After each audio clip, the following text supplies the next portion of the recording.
Olá, estudantes, bem-vindos a esta aula. Nela, nós vamos dar sequência ao conteúdo da aula anterior. Se vocês já assistiram a esta aula, vocês devem ter reparado que nós falamos sobre citologia. Se você não viu ainda, pare essa aula e assista a anterior primeiro, tá bom? Porque essa é uma sequência. Então, na aula passada, nós falamos sobre as células, a sua função no organismo, as organelas que a compõem e que cada organela tem uma função específica. Então, vamos parar para pensar um pouco o que a gente viu até agora, o que nós já estudamos. Nós falamos de átomos, que são as unidades básicas que formam a matéria. Esses átomos, eles se unem formando compostos, como, por exemplo, moléculas. E essas moléculas se organizam formando as unidades básicas dos seres vivos, que são as células. E na aula passada nós demos essa noção de citologia, falamos um pouco sobre isso para vocês, e nós vimos a célula como essa unidade viva, né, que compõe os seres vivos e também a nós, né, seres humanos, que vai ser o enfoque nosso. E hoje nessa aula nós vamos ver como essas células se organizam. As células nós vimos que elas não são todas iguais, e células que são semelhantes e se organizam para desempenhar uma determinada função vão formar os tecidos. E os tecidos, né, o agrupamento desses tecidos formam os órgãos. Então, se a gente pensar nos órgãos do corpo humano, eles não são formados apenas por um tipo de tecido. Por exemplo, se você pensar no osso, o osso é um órgão. Os nossos ossos, eles são formados por mais de um tipo de tecido. É claro que o tecido ósseo é o que está em maior quantidade. A nossa pele, né? A nossa pele não é formada somente pelo tecido epitelial. Nós temos os outros 4 grupos de tecidos. Então, esses tecidos vão formar os órgãos vão formar os sistemas do corpo humano, e esses órgãos organizam, né? Formam os sistemas vão formar os organismos vivos, como nós, seres humanos. Então, nessa aula de hoje, nós vamos dar sequência a esse estudo, nos focando na histologia, que é a parte do estudo dos tecidos. Então, vamos lá, eu vou apresentar para vocês agora, compartilhar com vocês a apresentação. Vamos lá. O corpo humano possui diversos tipos de tecidos.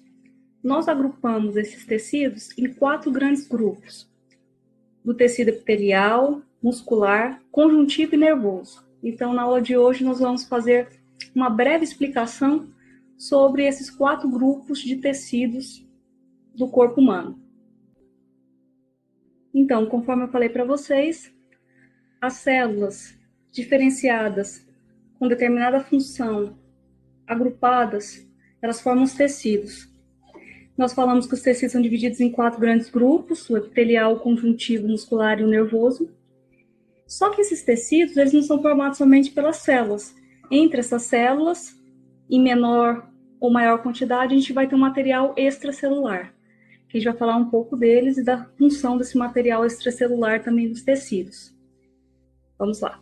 Vamos começar com o primeiro tecido, que é o tecido epitelial. Lembrando que nessa aula nós estamos dando simplesmente uma noção geral para vocês. Vocês vão aprofundar esse estudo no 9º ano e lá no ensino médio. O tecido epitelial é o tecido de revestimento, ele reveste interna e externamente os nossos órgãos.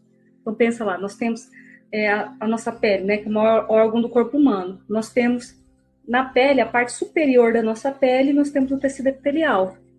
A nossa pele não é só formada pelo tecido epitelial, ele tem os outros 4 tecidos, mas essa parte externa é o tecido epitelial. Você pegar os nossos órgãos, pega o nosso estômago. A parte de dentro do estômago é recoberta por tecido epitelial. O estômago todo é tecido epitelial? Não. Ele reveste, tá bom? Tanto interna como externamente os órgãos. Além disso, o tecido epitelial ele vai formar as glândulas do nosso corpo. Tanto vai liberar substâncias para dentro do organismo, como hormônios, ou também substâncias que vão ser liberadas externamente ou dentro de cavidades do corpo. Pensa na sua glândula salivar, né? Ela é formada por tecido epitelial, vai liberar saliva, a lacrimal.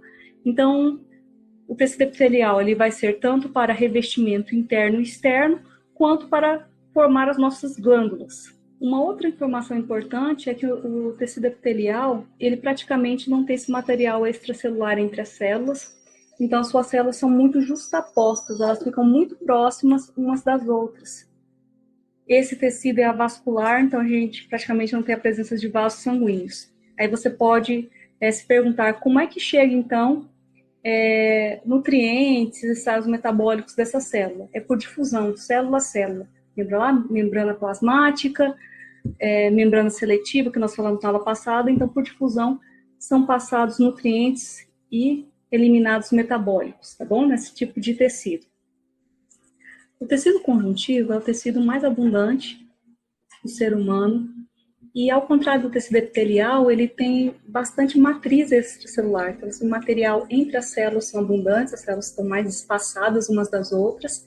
Ele tem bastante fibras, como, por exemplo, colágeno, fibras elásticas, e eles têm diversas funções. Nós vamos falar brevemente algumas subdivisões desse tecido conjuntivo. Nós temos o tecido conjuntivo adiposo, que são formados por células de gordura. Elas servem para armazenar energia, então se você come em excesso, você vai ter mais células, maior quantidade de gordura armazenada. Serve também como isolante térmico, né, temperatura. Pensa lá numa foca, né, que tem uma grande quantidade de reserva de gordura para isolar, já que ela vive num ambiente frio. E também contra choques, né? Se você receber um choque, uma pancada, alguma coisa, ele dá uma amortecida. Então, esse é o tecido conjuntivo adiposo. Nós temos o tecido conjuntivo cartilaginoso, né? A cartilagem, nós temos o nariz, orelha, traqueia, e ele vai servir para sustentação. O material entre as células é um líquido viscoso. Nós temos o tecido conjuntivo ósseo, que vão formar grande parte dos nossos ossos mesmo, lembrando que o osso não é só formado por esse tecido, mas ele está em maior quantidade, e a matriz entre essas células, ela é mais resistente. Interessante é que, apesar da rigidez, né, desse tecido, devido à sua matriz sólida, ele tem um poder de regeneração bem maior do que o cartilaginoso. Então, ele serve para sustentar o nosso corpo, mas ele também não é tão rígido assim, ele também tem algumas fibras elásticas, porque se ele fosse simplesmente muito rígido, ele ia se quebrar facilmente. Nós temos o tecido conjuntivo hematopoiético, o tecido sanguíneo, que vai formar o nosso sangue. E a matriz, né, que está entre as células nesse caso, é a linfa. Ele é líquido, essa matriz entre as células. E as células vão ser as nossas células sanguíneas. Glóbulos vermelhos, né, as hemácias, que são essas células ovaladas, anucleadas, sem núcleo, e são fundamentais no transporte de oxigênio, né, o oxigênio que é fundamental para que a gente viva, por quê? Lá nas nossas mitocôndrias, conforme nós estudamos, eles vão dar energia para o nosso corpo. Além disso, nós temos os glóbulos brancos, que não são só um tipo, são vários, que estão ligados à proteção do organismo. Além disso, esse tecido, né, sanguíneo, ele é formado por fragmentos de células, que são as plaquetas, que são fundamentais na coagulação. Quando a gente se machuca, essas plaquetas vão se acumulando no lugar da lesão e formam uma rede ali que impede, né, que o sangue continue saindo e coagula esse sangue nessa região. Nós vamos estudar isso mais detalhes em cada sistema. Agora vamos entrar em outro grupo de tecidos, que é o tecido muscular. Então vamos sair do tecido conjuntivo. As células do tecido muscular, elas são mais alongadas e elas têm essa capacidade de contração e de extensão, que permite os movimentos, né? Está muito ligado à movimentação do nosso corpo. O tecido muscular, ele pode ser, por exemplo, estriado esquelético, que são aqueles que estão ligados aos nossos ossos e que nos permitem, né, executarmos as atividades do dia a dia, como andar, segurar objetos. E nesse caso, esse tecido muscular estriado esquelético, ele é voluntário. A gente faz, né, pega um copo, movimenta, escreve, anda, porque a gente manda, né, nós temos o controle sobre isso. Mas nós temos, por exemplo, tecido muscular estriado cardíaco, que é do nosso coração. ele é involuntário, a gente não precisa pensar para que o nosso coração bata, ele bate automaticamente. E também os nossos órgãos internos, nós vamos ter o tecido muscular liso, que nesse caso vão conduzir, por exemplo, alimento. Quando a gente come, vai pelo nosso esôfago, chega no nosso estômago, vai para o intestino, absorve o que tem que absorver e depois é eliminado pelo ânus. Todo esse movimento do bolo alimentar, né, pelo nosso organismo é feito através de movimentos de tecido muscular liso. E ele é involuntário, a gente não precisa pensar para isso. Pensa na nossa bexiga também, para a gente urinar. É tecido muscular liso. Ah, mas eu controlo quando eu quero fazer xixi. Nem sempre. Você pode controlar ali, né, o músculo da saída da bexiga. Mas o dentro da bexiga que está contraindo para que você vá e faça xixi, não. Mesma coisa para defecar. A gente pode ter o controle do esfíncter do ânus ali, mas aquele movimento das fezes no intestino, ele é involuntário. É tecido muscular liso. Por último, vamos ver o tecido nervoso.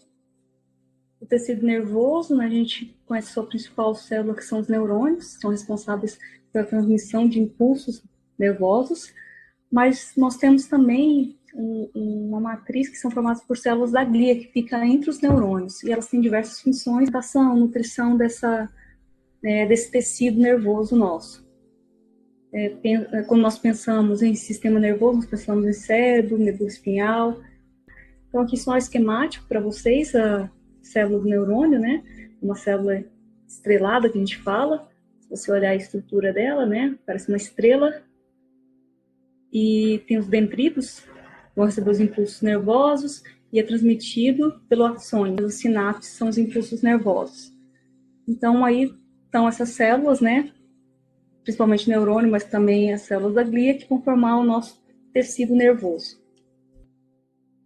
Aqui falando brevemente para vocês, conforme eu disse, nós temos as células com determinadas funções agrupadas formam os tecidos.